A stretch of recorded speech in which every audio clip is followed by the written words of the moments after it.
Meghan McCain is frustrated with Dr. Fauci, the rollout of the vaccine, and I get it. I'm frustrated with a lot of different aspects of the rollout of the vaccine, but not necessarily for the same reasons that she is. So I want to show a little bit from her commentary yesterday on her show about what she thinks about what's going on. In Israel and Tel Aviv, one of the messages that they have, I saw a sign that said, get a shot, take a shot. Meaning if I get the vaccine, then I can go out and I can have shots with my friends. Is the science in Israel different than the science here in the United States of America? Because Israel has over half of their country vaccinated already and seem to be doing pretty well. The idea that I can get vaccinated and I won't be able to see friends and nothing in life changes and that we're gonna have to wear masks forever. I don't understand the downplaying of getting the vaccine, because right now we should be wanting as many Americans as possible to get a vaccine. The fact that I, Meghan McCain, co-host of The View, I don't know when or how I will be able to get a vaccine, because the rollout for my age range and my health is so nebulous. I have no idea when and how I can get it. I want to get it. If you call me at 3 o'clock in the morning, I will go any place at any time to get it. I want to be responsible and obviously wait my turn. But this rollout has been a disaster. And I understand, obviously, President Trump can take much of the blame. But now we're in the Biden administration. I, for one, would like something to look forward to and to hope for. Because if getting the vaccine means that just nothing changes and we have to wait another few years till everyone gets it, there's already a lot of people not getting it. We're already having a messaging problem getting people to take this vaccine. So I'm over Dr. Fauci. I think we need to have more people giving more opinions. And I honestly, quite frankly, I think the Biden administration should remove him and put someone else in place that maybe does understand science or can talk to other countries about how we can be more like these places that are doing this successfully.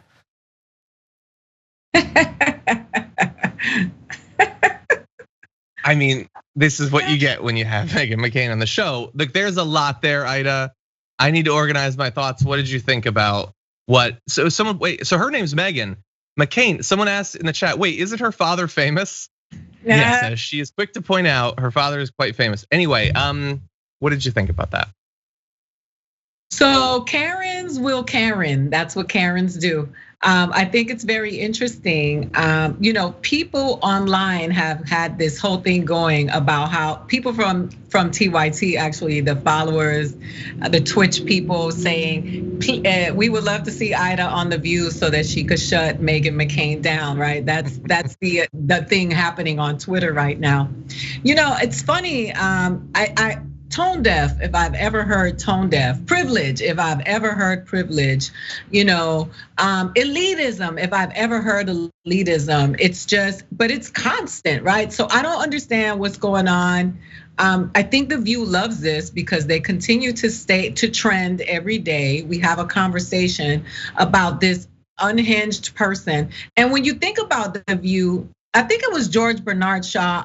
And if it's not, don't attack me, just tell me who it was, who said a tyranny is a family ruled by its sickest member. And I think that that's the case with The View. I think she is the sickest member and she rules with terror. And I think people have, normalized this behavior from this white woman who really believes that things should be better for her because she is a white woman. She is the daughter of a successful politician. And she's on television every day and she is who she is. So why does she have to struggle with the things that the regular people in this country have to struggle with? The ones who make sure that they, have our groceries and cook our food and clean our streets and maintain the buildings that our children are educated in and are the ones that carry our luggage at the airport. She's more important than those people because she's on The View. And so she does go unchecked. Because I think that it is hard to check someone when you are beholden to a contract and a television network.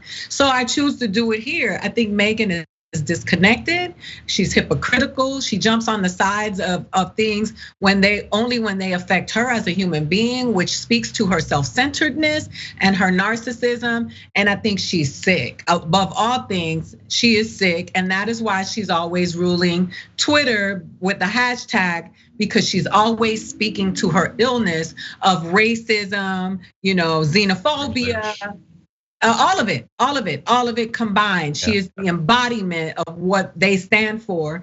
And she really stands on her privilege. And so then people are shocked every time Meghan McCain does something that Meghan McCain does, when that's all Meghan McCain does. That's a good point. You know what I'm saying? I'm not shocked. I'm just tired. I'm like, girl, bye. Go sit down. Go feed your baby. Go do something productive with your time and stop speaking on behalf of the American people. But what I'm happy about is that now she is finally speaking on just behalf of herself, which is all she thinks about all the time anyway. She's so self-centered. Meghan McCain, co-host of The View, should have, and then you have people, I just don't understand. I think she started to realize what she was saying and sort of backed off when she was like, I'm co-host of The View and I don't know when I'm getting it. Like, wait, but are you saying you should get first access because you host a daytime TV show? If that's what you really think, feel free to say that. I don't think that because we have YouTube channels, we should get first access to it. Like, I think leave that for the TikTok kids. They're cool. We're not. They get it first. We don't. No, it's just it's crazy. And that's the line in her little thing that got a lot of the attention. I don't even think that's the worst thing. She wants Fauci to be fired because he's not being optimistic enough in comparison to her interpretation of Israeli vaccine science. I'm gonna guess that she probably hasn't done a ton of research into it. For her to say, but the number of people that are in Israel versus the number of people in the United States of America. Wait, are you saying it's not the same?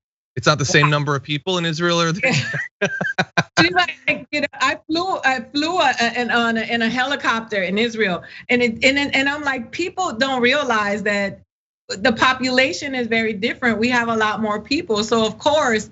But the other thing is, this is the thing, John, and I just want to say this here because I was talking about it yesterday, and it is very irritating. The dumbing down of America has become so severe, right? Because I remember there was a time where people were upset that Latifah had a cover girl contract because that's for models, and now Beyonce is booking television roles because that's for actors. But now we have privileged actors and people who are children of celebrities running the conversation on political and social issues based on this elite, system that has nothing to do with people who are properly informed and educated enough to have these conversations. So now every day we're having conversations about what people on The View have to say about politics when there are journalists who are specialists in research and have studied this, who have the opportunity, should have the opportunity to be speaking on these things. And now every day we are listening to these celebrities. I include myself in this. I'm a stand-up comedian. I only speak on my opinion on these things because I'm not a scientist, I'm not a journalist, and I respect the people who show up for that every day because I'm gonna go do my comedy. But the fact that we are listening to these people, Sunny is the only one on that show. Sunny is the only one, and Anna, when she's on there, because Anna is actually a politician that have the background to really have these conversations, and we're letting this petulant, spoiled brat have a conversation every day about what should be happening with regards to political, legal, and economic situations and systems that affect the everyday person in this country who can in no way relate to her life and her lifestyle. It's ridiculous. Wait, Aida, so I haven't revealed my secret reason for doing this segment, and I'm worried now that you won't think it's a good enough reason. I'm just hoping that if this becomes a big enough story, Aidy Bryant will play the Princess of Arizona on SNL again this weekend. Is that not a good enough reason? I'm with you. Aidy, please. I love her. Anyway, that was awesome. Couldn't agree more.